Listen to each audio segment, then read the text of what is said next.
আজকের এই ক্লাসে ক্লাস 6 যে ইংলিশ ওয়ার্কবুক রয়েছে ফ্র্যাগরেন্স, আমরা সেটা করছিলাম। আমাদের লেসন 4 পর্যন্ত সম্পন্ন হয়েছিল। আজকে লেসন 5টা শুরু করব। প্রথম অংশটি পড়ব। এর পেজ নাম্বার হচ্ছে 81 থেকে 89। এর আগের ভিডিওগুলো পেতে চাইলে এই ভিডিওর নিচে যে ডেসক্রিপশন বক্স রয়েছে সেখানে সমস্ত ভিডিও পেয়ে যাবে। এবং তোমাদের ক্লাস 6-এর যে ইংলিশ বই রয়েছে ব্লুজুম, আমি সমস্ত ক্লাস করেছি, সেগুলো পেতে চাইলে আমার চ্যানেলের মধ্যে চলে গিয়ে যাবে। সেখানে ক্লাস 6 ব্লুজুম বলে লেখা রয়েছে, সেখানে সমস্ত ক্লাস করে দেওয়া রয়েছে। লেসন 5 শুরু হচ্ছে। এখানে একটা ছবি আঁকতে হবে তোমরা। এটা যে মিউজিয়ামের ছবি, সেখান থেকে পার্টটি রয়েছে, এখান থেকে পার্টটা শুরু হচ্ছে।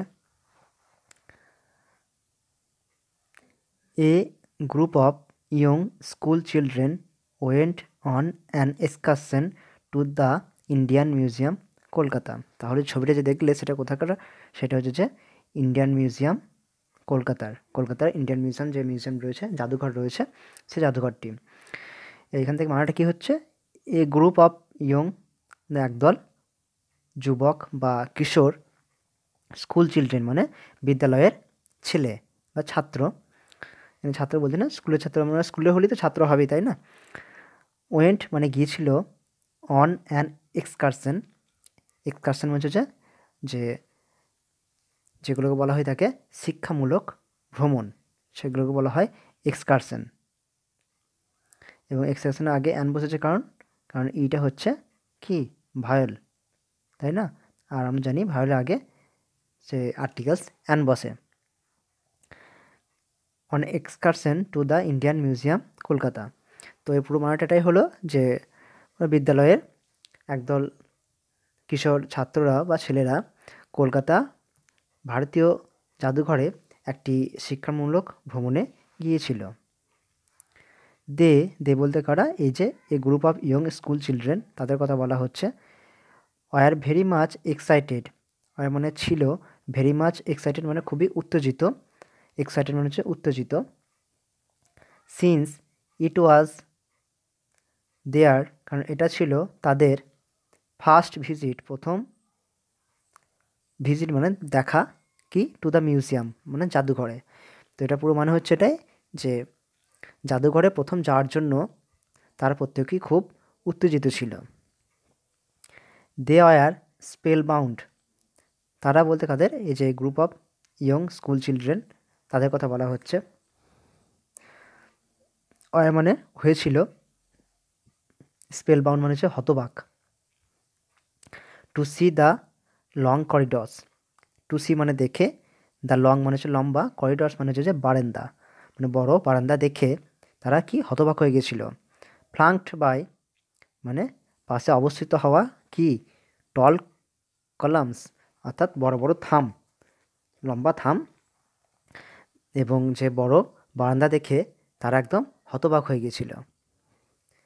প্রিভিয়াসলি এর আগে they were introduced to ancient Egyptian civilisation, they were introduced মানে তারা পরিচিত হয়েছিল, টু অ্যানসিয়েন্ট মানে প্রাচীন, আর ইজিপ্টিয়ান মানে মিশরীয়, অর্থাৎ মিশরীয়, প্রাচীন মিশরীয়, সিভিলাইজেশন মানে সভ্যতা, প্রাচীন মিশরীয় সভ্যতার সঙ্গে, ইন দেয়ার হিস্ট্রি বুক অর্থাৎ তাদের সেই ইতিহাস বইতে।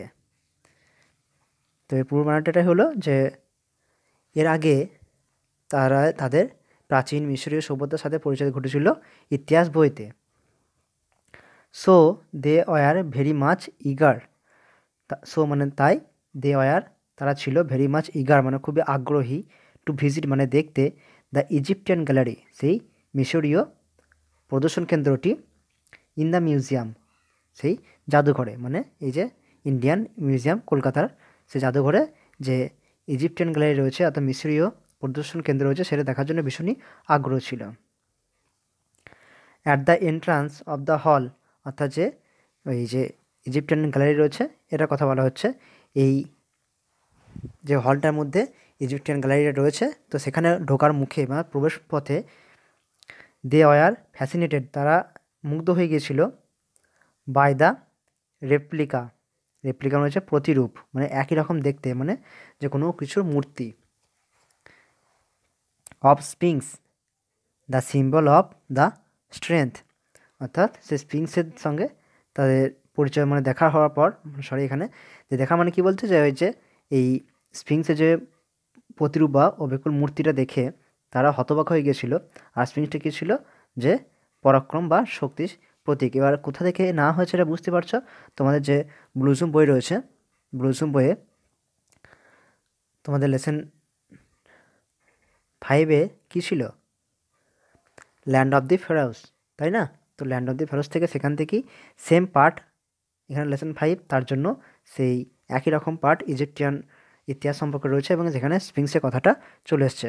সেখানে কী ছিল তোমাদের ব্লুজুমের বইতে, যে স্পিংসের একটা বড় মূর্তি ছিল গিজা পিরামিডের সামনে। তো সেখানে এখানে যে এই যে ইন্ডিয়ান মিউজিয়াম রয়েছে, ভারতীয় জাদুঘর কলকাতাতে, তো সেখানে যে মিশরীয় যে প্রদর্শন কেন্দ্রটা রয়েছে সেখানে হল ঘরে ঢোকার মুখে একটি বড় স্পিংসের মূর্তি ছিল।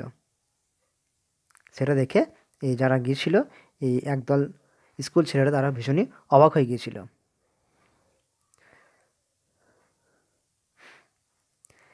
In the centre of the dark room, dark মনে হচ্ছে অন্ধকার আর রুম মনে হচ্ছে ঘর, তো সেই একদম অন্ধকার ঘরের মাঝে দ্য স্কুল চিলড্রেন হাডেল্ড, অর্থাৎ সেই স্কুলের ছেলেরা যারা গিয়েছিল তারা জড়ো হলো around a long glass case, মানে এমন একটা মানে চারিদিকে ঘিরে কি একটা লম্বা গ্লাস, মানে লম্বা কাঁচের কেসের দেখে, মানে যেখানে কিছু রাখা ছিল।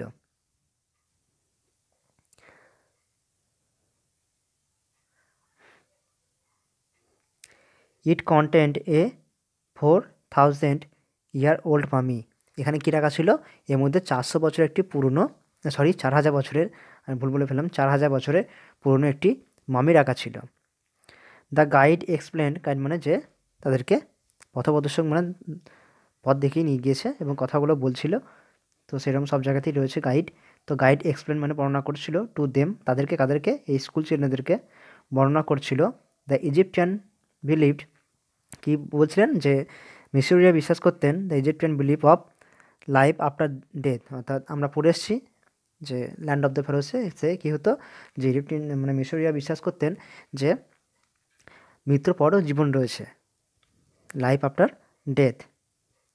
The unique way to preserve dead bodies of pharaohs left a deep impression on young minds as they came to know the process of mummification.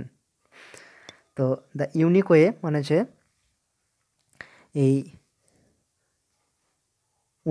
অন্যতম, ইউনিক মানে হচ্ছে যেটা কারোর সঙ্গে কোনো ম্যাচ নেই, আনম্যাচড।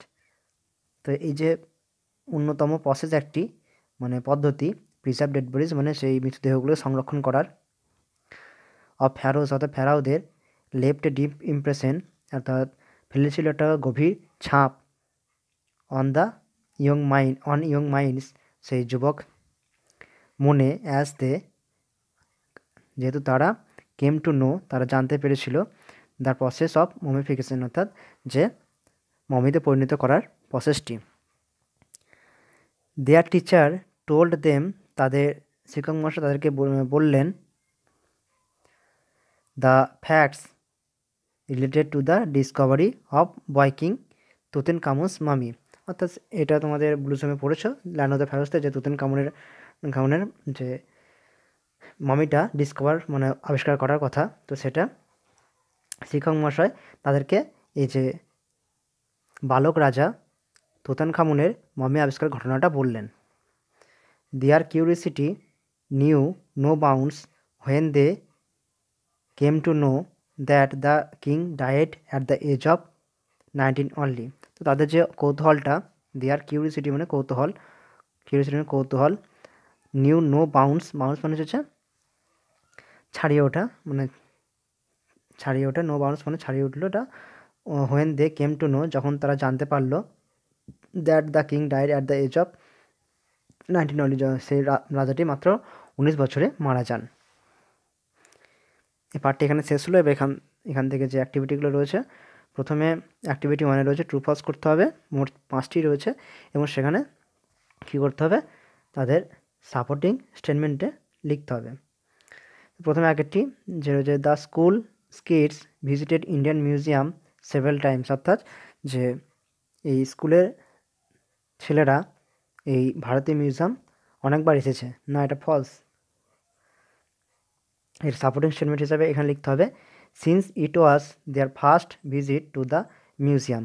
এখানে 3টে ডট দিয়ে শুরু হয়েছে, কারণ কি সেন্টেন্সটি প্রথমে আরও রয়েছে। এটা সেন্টেন্সটা কোথায় দেখতে পাবো আমরা? এই যে তোমাদের পড়াটা শুরু হচ্ছে, দিয়ে একদম সেকেন্ড লাইনে চলে যাবে, যে এই লাইনটা রয়েছে। তো এটা সবটা লিখলেও তোমাদের হবে, কিন্তু আমি কী করেছি, এখানে এই অংশটা বাদ দেওয়া হয়েছে। দিয়ে তার জন্য কি এখানে 3টে ডট দিয়ে শুরু হয়েছে, তারপর লিখেছি since it was their first visit to the museum. এটি সাপোর্টিং স্টেটমেন্ট।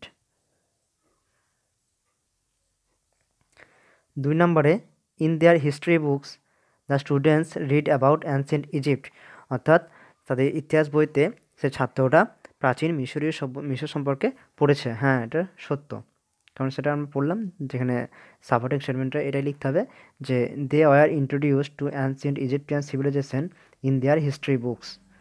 এই লাইনটা তোমরা দেখবে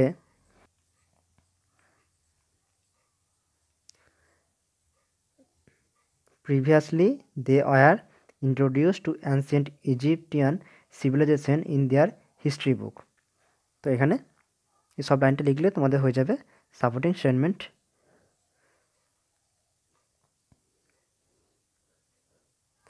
3 নম্বর রয়েছে springs was the symbol of power, অর্থাৎ স্প্রিংস হলো যে শক্তির প্রতীক। হ্যাঁ, এটা সত্য, ট্রু। সাপোর্টিং স্টেটমেন্টে লিখতে হবে যে sphinx the symbol of strength. এটা লাইনটা এখানে পেয়ে যাবে যে at the entrance of the hall they were fascinated by the replica of sphinx. আমি সব লিখিনি, এখানে ডট ডট দিয়ে শুরু করেছি এখান থেকে। Sphinx the symbol of strength.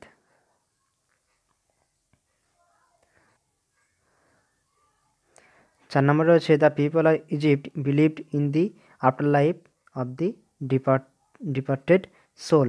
হ্যাঁ, যে মিশরের জনগণ বিশ্বাস করতেন যে মৃত্যুর পরের জীবনের যে আত্মার জীবন রয়েছে সেটা। হ্যাঁ, এটা সত্য, ট্রু। এটা সাপোর্টিং স্টেটমেন্ট লিখতে হবে the Egyptian believe of life after death. লাইনটা এখান থেকে লিখবে the guide explain to them the Egyptian believed of life after death. এই লাইনটা সবটা লিখলে হবে, আমি সবটা লিখিনি, এখান থেকে লিখেছি 3টে ডট দিয়ে শুরু করে। তো তোমরা সবটা লিখলেও কোনো সমস্যা নেই। 5 নাম্বার রয়েছে the glass case inside Egyptian gallery content A model of the pyramid of Giza, অর্থাৎ যে সেই কাঁচের বাক্সের ভেতরে রাখা ছিল মিশরীয় সভ্যতার যে মিশরীয় যে গ্যালারি প্রদর্শনের ক্ষেত্রে ভেতরে সেখানে একটা গিজা পিরামিডের মডেল রাখা ছিল। না, এটা ফলস, এখানে একটা মমি রাখা ছিল। ইট কন্টেন্ট এ 4000 ইয়ার্স ওল্ড মামি, 4000 বছরের মামি রাখা ছিল পুরনো। তো ট্রু ফার্স্ট দেখে নাও, আমরা পরবর্তী অ্যাক্টিভিটি চলে যাব। অ্যাক্টিভিটি 2তে রয়েছে অ্যান্সার দ্য ফলোয়িং কোশ্চেন, অর্থাৎ প্রশ্নগুলোর উত্তর দিতে হবে। মোট 6টি প্রশ্ন রয়েছে।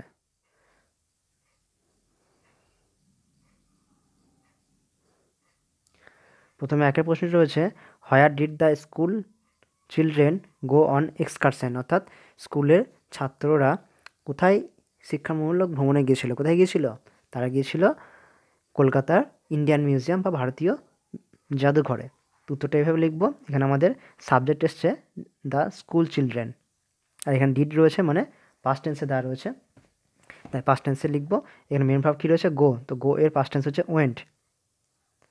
তো এখানে দ্য চিলড্রেন, এখানে স্কুলটা লিখে দেবে দ্য স্কুল চিলড্রেন, ঠিক আছে। The school children went to the কোথায়? Indian museum Kolkata on excursion. বোঝা গেল? খুবই সহজ জিনিস। 2 প্রশ্ন রয়েছে what did they witness outside the Egyptian gallery, অর্থাৎ যে মিশরীয় প্রদর্শন ক্ষেত্রে যে বাইরে তারা কি দেখতে পেয়েছিল? যে স্ফিংসের একটা প্রতিকৃতি ছিল। তো এখানে সাবজেক্ট হচ্ছে দে, এখানে ডিড পাস্ট টেন্স রয়েছে, তাই এখানে মেন ভার্ব যে উইটনেস সেটা পাস্ট টেন্স লিখতে হবে ইডি যোগ করে। তো they witnessed the replica of sphinx, অর্থাৎ যে স্ফিংসের প্রতিকৃতি বা প্রতিমূর্তি একটি, the symbol of the strength outside of the Egyptian gallery.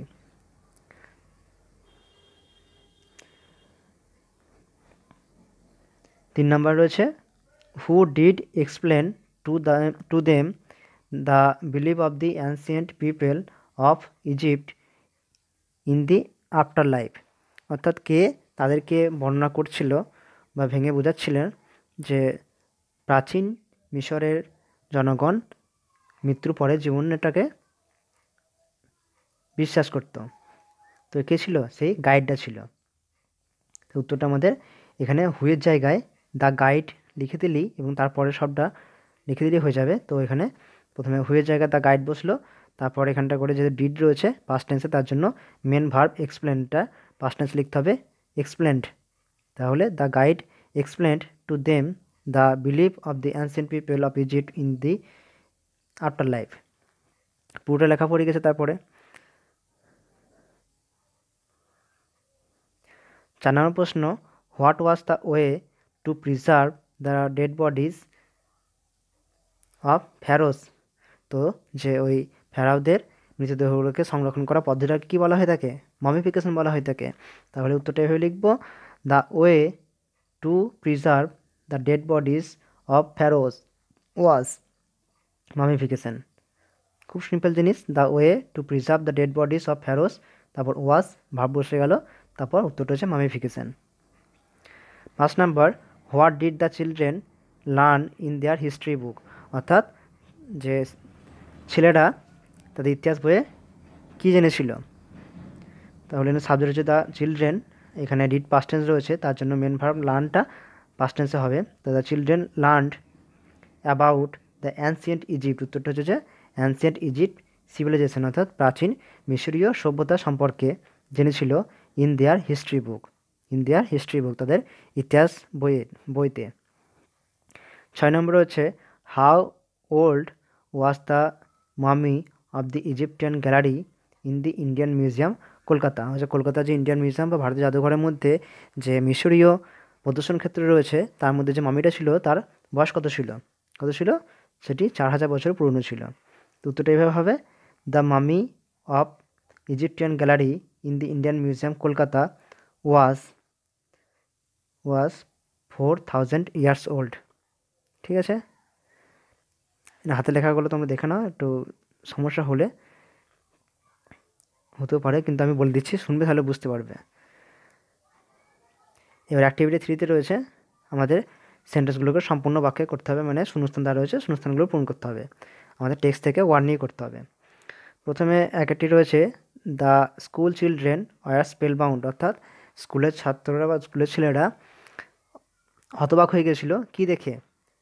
Two see the long corridors flanked by tall columns. উত্তরটা তোমরা দেখতে হবে এই যে এখান থেকে, to see the long corridors flanked by tall columns, এটাই আমাদের উত্তরটা হয়েছে। এখান থেকে see the long corridors flanked by tall columns.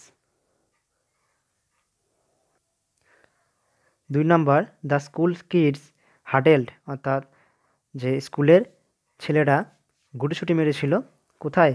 Around a long glass case, মানে সেই একটি বড় কাঁচের যে বাক্স ছিল বা কেস ছিল তার চারিদিকে।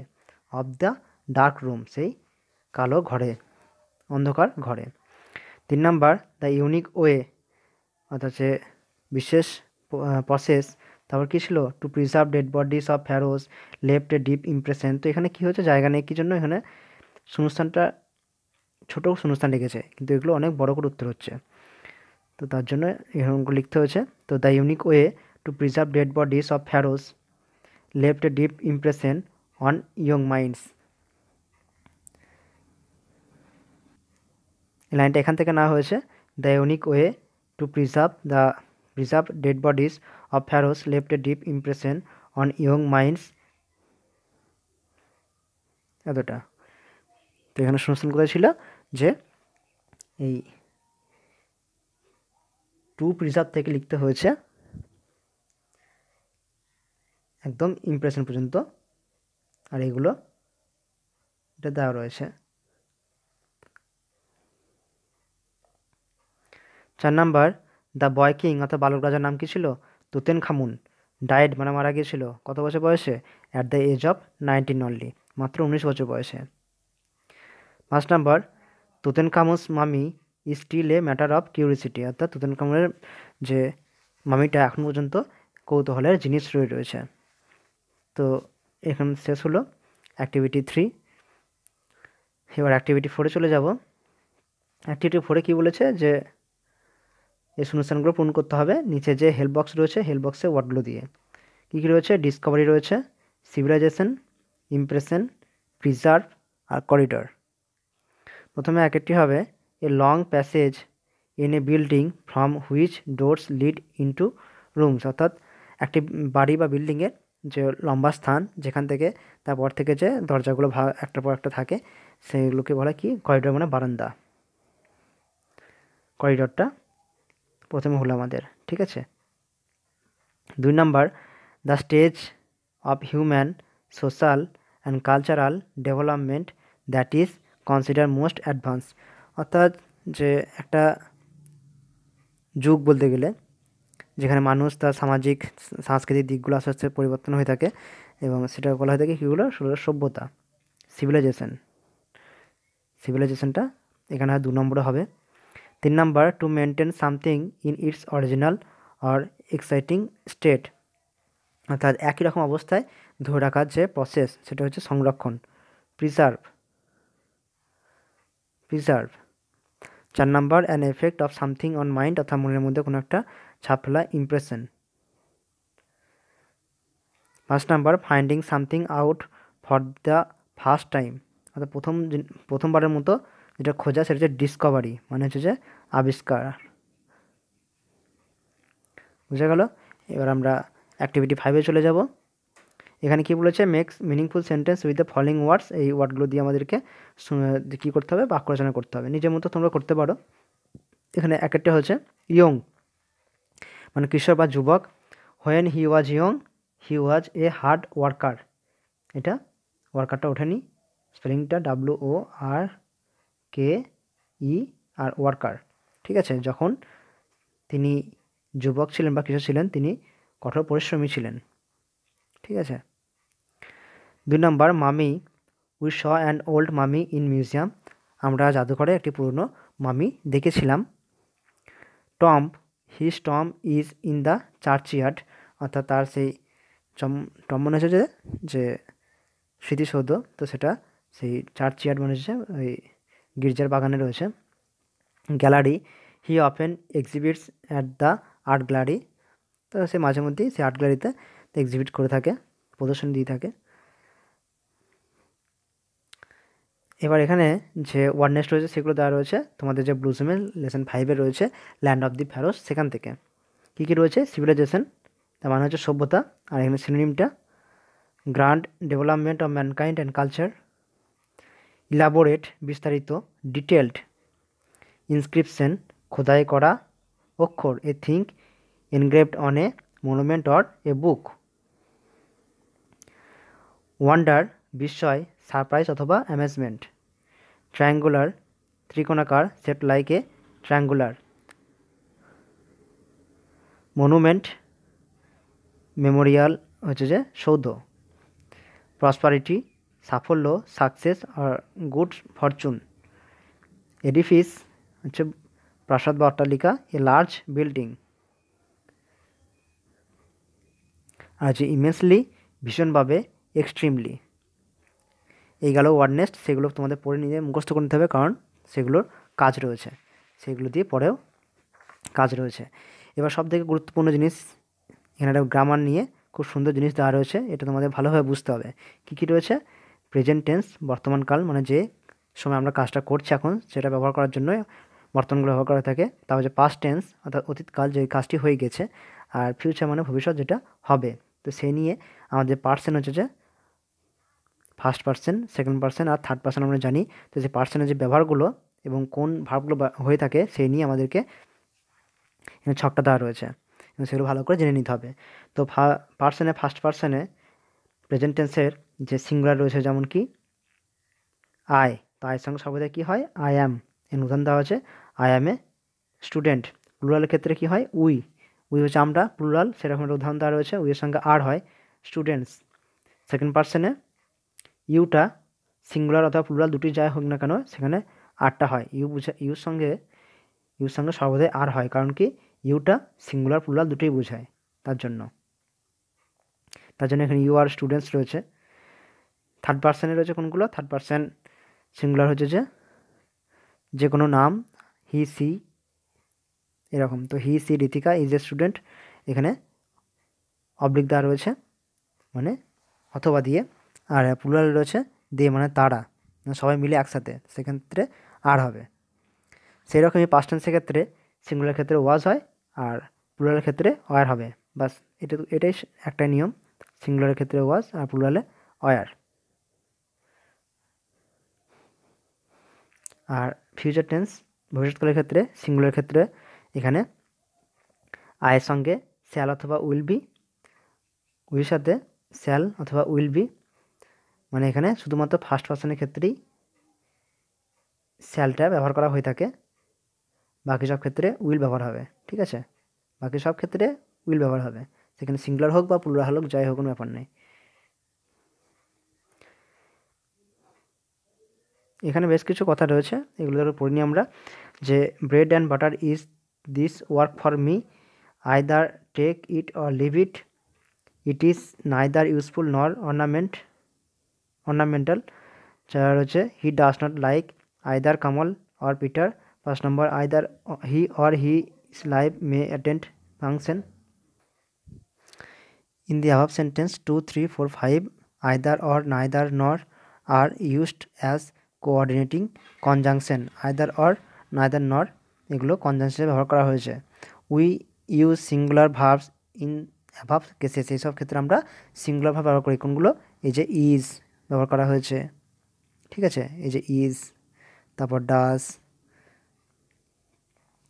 when two subjects are used to express one idea, অর্থাৎ দুটো সাবজেক্ট যখন একটি ধারণা প্রকাশ করবে, the verb may be singular, তখন ভার্বটা সিঙ্গুলার হবে। এখানে যেমন উদাহরণ দেওয়া রয়েছে সেরকমই, যে fill in the blanks with verbs in agreement with their subjects, অর্থাৎ সাবজেক্ট অনুযায়ী আমাদের ভার্ব বসাতে হবে। প্রথমে আগেরটি রয়েছে দে সঙ্গে দে হচ্ছে প্লুরাল, আর এখানে নাও কথাটা রয়েছে মানে বর্তমান কাল মানে প্রেজেন্ট টেন্স, তার জন্য প্লুরালে আমরা কি দেখেছি যে প্রেজেন্ট টেন্সে কী হয় আর হয়, তো they are working on a new project now. 2 number my mother and my aunt, my mother এবং আমার আন্ট মানে দুইজন ব্যক্তি। আর এখানে কি রয়েছে লাস্ট ইয়ার মানে গত বছর মানে পাস্ট টেন্সে রয়েছে, তো পাস্ট টেন্সের ক্ষেত্রে যে প্লুরালের ক্ষেত্রে কি হয় ওয়ার হয়, তো my mother and my aunt were the member of the art society last year. 3 নম্বরে Kabir was a great saint, কবিরা সিঙ্গুলার নাম্বার, পাস্ট টেন্সের ক্ষেত্রে কবি একজন ছিলেন মহান সাধু, তো ওই জন্য ওয়াজ হয়েছে who live in India in the 15th century, যিনি যে 15th শতাব্দীতে বসবাস করতেন। 4 নম্বর his father is reading a newspaper sitting in the chair, তো হিজ ফাদার সিঙ্গল নাম্বার, তার জন্য ইজ হয়েছে। তারপর 5 নম্বর where is the little boy asks the giant, অর্থাৎ সেই দৈত্য জিজ্ঞাসা করেছিলেন যে ছোট ছেলেটি কোথায়, তো দ্য লিটল বয়টা হচ্ছে সিঙ্গল নাম্বার, তার জন্য ইজ বসেছে। I am going to the library now, নাওটা হচ্ছে বর্তমানকাল, তার জন্য এখানে আয়ের সঙ্গে সর্বদা কী বসে অ্যাম বসে। 7 নম্বর Cyprus and Sicily are not in Asia, তো দুটো দ্বীপের নাম, তো দ্বীপটা এশিয়াতে নয়, তো দুটো দ্বীপ প্লুরাল, তার জন্য আর বসেছে। 8টা দ্য চিলড্রেন, তার ছেলেটা এখানে প্লুরাল, তার জন্য আর বসেছে, playing flute in the concert. 9 number রয়েছে এখানে উইল ইউ, এখানটা করে এই শূন্যস্থানে কিন্তু এখানে ভুল রয়েছে, এখানে অ্যামিসারে কোনো ব্যবহার করা হবে না, তো এখানটা করে আমার হবে যে উইল ইউ বি, আমার যেমন এখানে বি হবে, will you be in Delhi tomorrow, ঠিক আছে, এখানে বি হবে।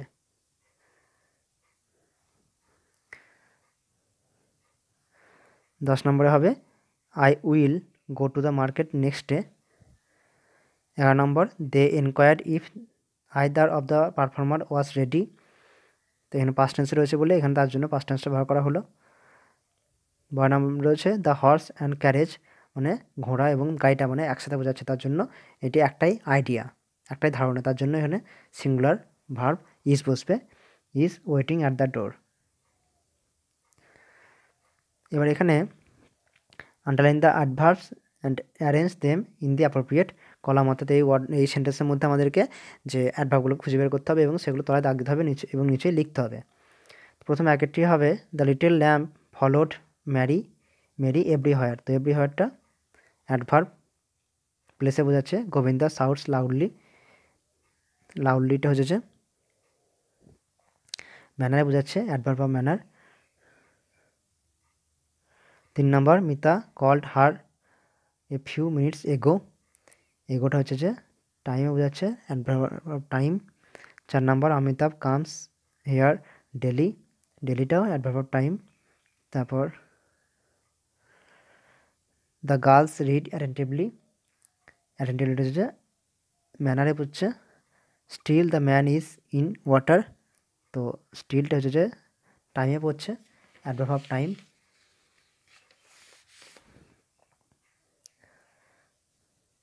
আর 7 নম্বর rice is not cheap now, তো নাওটা এখন টাইমে পড়ছে। তো এখানে সব লিখে দিয়েছি, তো এক একটা তোমাদের হবে যে এভরি ওয়ান, সেটা হচ্ছে প্লেস, অ্যাডভার্ব অফ প্লেস। 2 নম্বরটা হচ্ছে লাউডলি, অ্যাডভার্ব অফ ম্যানার।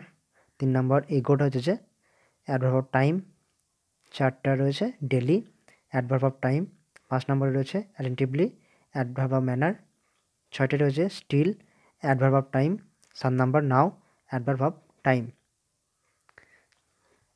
আজকে লাস্ট অ্যাক্টিভিটি এখানে রয়েছে imagine one day you are coming back home from school. তো ভাবো তুমি একদিন স্কুল থেকে বাড়ি ফিরছো, সাডেনলি এ মাঙ্কি কামস, হঠাৎ একটা বানর আসলো, স্নাস্ট ইউর ব্যাগ, তোমার ব্যাগটা ছিনিয়ে নিল, and climbs up a nearby tree, এবং একটা কাছের গাছে উঠে পড়লো। Write in about 60 words a paragraph on this incident, এই ঘটনা সম্পর্কে একটা 60 ওয়ার্ডের মধ্যে প্যারাগ্রাফ লিখতে হবে। তো আমি লিখেছি, দেখে নেবে, খুব সুন্দরভাবে লেখা রয়েছে। এই ছবিটা দেখতে পাচ্ছ এখান থেকেই, এখানে পয়েন্ট দেওয়া রয়েছে, আমি সেখান থেকেই লিখেছি। Once I was returning from school, স্কুলটা উপরে আছে, অন মাই বাইসাইকেল, একদিন আমি যে স্কুলে থেকে বাড়ি ফিরছিলাম আমার বাইসাইকেলে উপরে। Suddenly a monkey came from a road side tree, হঠাৎই একটি বানর সেই রাস্তার ধারে গাছ থেকে এসে আসলো, and snatched my bag from my bag, আমার যে পিঠ থেকে ব্যাগটা ছিনিয়ে নিয়ে গেল। And climbed on the tree, এবং সেই গাছের মধ্যে উঠে পড়ল। বিং স্টুপিড, আমাকে বোকা করে বা বোকা বানিয়ে, I began to shout in fear, আমি ভয়ে চিৎকার করতে লাগলাম। আফটার এ হোয়াইল, কিছুক্ষণ পরে, দ্য মাঙ্কি থ্রিউ মানে ছুঁড়ে দেওয়া, ছুঁড়ে দিয়েছিল। The monkey threw my bag, অর্থাৎ সেই বানরটি ব্যাগটা ছুঁড়ে দিল। দেন আই গট রিলিফ, তারপর আমি স্বস্তি নিঃশ্বাস ফেললাম। And came back home safely, এবং নিরাপদে বাড়ি ফিরে আসলাম। খুবই সহজ সরলভাবে লেখা রয়েছে, সুন্দর পরিষ্কার ভাষাতে। আশা করছি তোমাদের ভালো লাগবে। এর পরবর্তী ক্লাসে যে সেলফ চেকটি রয়েছে সেটা আমরা করব। আজকের ক্লাসটা এখানেই শেষ হচ্ছে, দেখা হচ্ছে পরের ভিডিওতে।